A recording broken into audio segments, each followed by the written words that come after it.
Ngano daw lisod kay kamahalon sa tao nga mahal nimo. Ang mga pangutana nga ingon ani kay normal ra gyud kaayo sa mga tao nga nagsugod nga ka in love sa ilang kinabuhi. It doesn't matter kung pila imong edad or unsa imong estado sa kinabuhi for as long as na-inlove ka, na-inlove jud ka. Naman pud gay panultihon nga dili gud nimo mapugos ang tao nga dili gud ka gusto. Og ang tao nga tinuod jud ka nga mahal masin kapila pa na nimo ginatulak palayo maskin unsa ka pa ka maldita, unsa ka pa ka lisod mahalon para sa uban, pero para sa iyaha easy lang jud kaayo na. Ingon pa sa akong lola sa una, Joy, kung maabot ang panahon, kung makagusto ka man sa lalaki nga wa nakagusto nimo, ayaw gyud ipamugos imong kaugalingon. Og karon hinumduman ako ang ihang pahimangno sa ako asa una. Og ako apong i-share sa inyo hang tanan. Malalaki ka man o mababae, ayaw ipamugos ang imong kaugalingon sa tao nga dili ka gusto. Okay ra gyud kayo ipaglaban ang mga tao nga mahal ka, pero dili na mo pwedeng ipaglaban ang mga tao nga wa gyud ka nagustuhan. Kay moabot gyud ang panahon nga siya mismo ang muduol sa imuha ug mosulod sa imong kinabuhi. Nang wala ka nagustuhan sa tao nga imuha nagustuhan karon, kay maybe gi-prepare pa ang imuhang kaugalingon ug ang future nimo para sa tao nga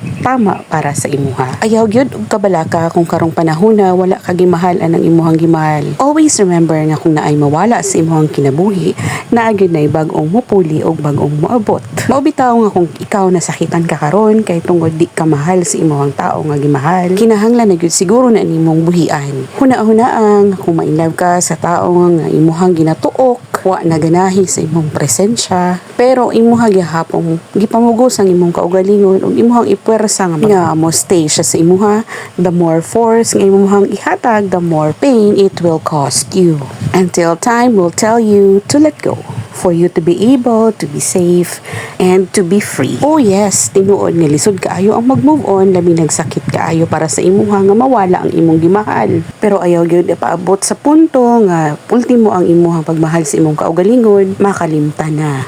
Maong kamong tanan ng mga babae karon paminaw. Perminti gyud ninyo ibutang sa inyong hunahuna nga kung tama na para sa imuha ng lalakihan na dili lisod ang tanan. Siya ang maghimo sa tanang mga effort nga imuhang gihimo sa una sa panahon nga dili pa ikaw ang gusto sa tao nga gusto nimo. Pero ang tama nga tao himuon niya ang tanang effort para sa imuha. Ang pure and unconditional love kay imuha yung ma-feel, imo yung madungog ug imo yung ma-experience. O makaingon jud ka nga, uy, lahi gyud siya. You will be validated and you will always feel comfort and respected. Kay kung naa ka sa tamang tao, ikaw ang iyahang priority ug siya ang imuhang safe haven. Not by force, but it is heartily given sa imuha. O nga ikaw ayaw pagdali kay moabot jud ang panahon nga makita gyud nimo ang tamang tao for you. Dahil kapag nasa tamang tao ka, ikaw ang bida.